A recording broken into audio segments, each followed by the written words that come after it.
प्रिया दीदी के चैनल को लाइक, शेयर, कमेंट, सब्सक्राइब जरूर करें। लाल ही घोड़ा चित का बरबा छेड़ावा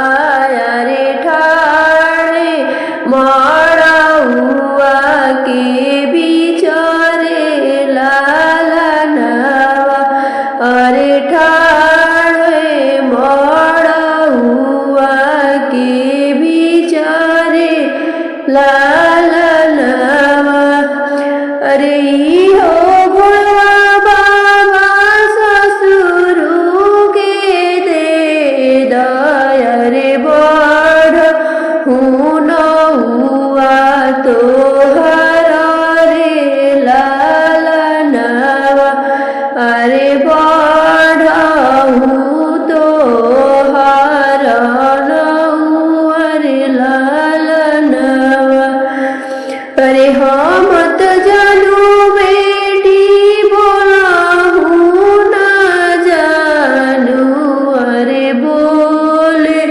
लुकारे जवानी काली रे लाला नवा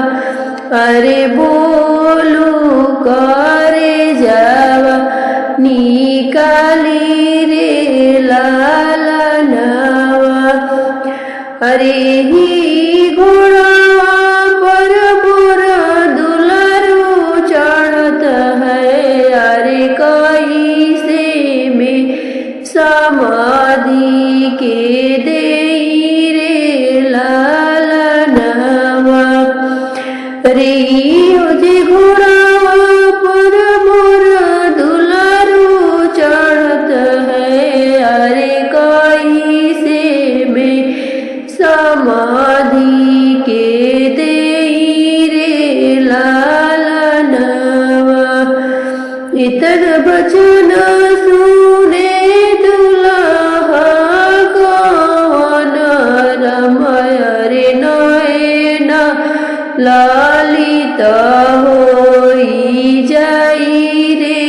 लाला नवा अरे नयना लालित होई जाई रे लाला नवा अरे भीतर से निकाली है माँ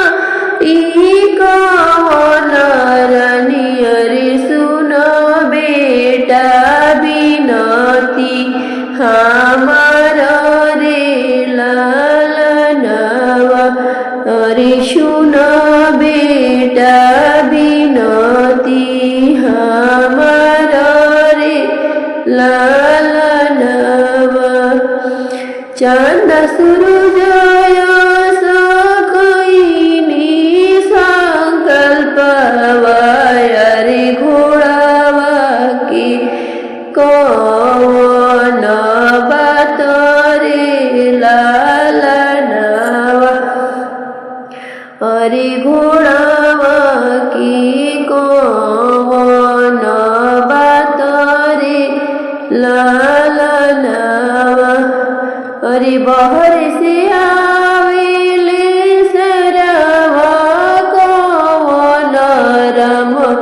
अरे भयो बहनोया लगे ठहरे लाला नवा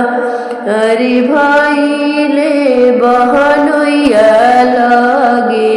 ठहरे लाला नवा रेशम के डोरिया भागवो बहनोइया अरे ले जा घोड़ावा फासाई रे लाला नवा अरे ले जाऊँ घोड़ावा फासाई रे लाला नवा पान पतर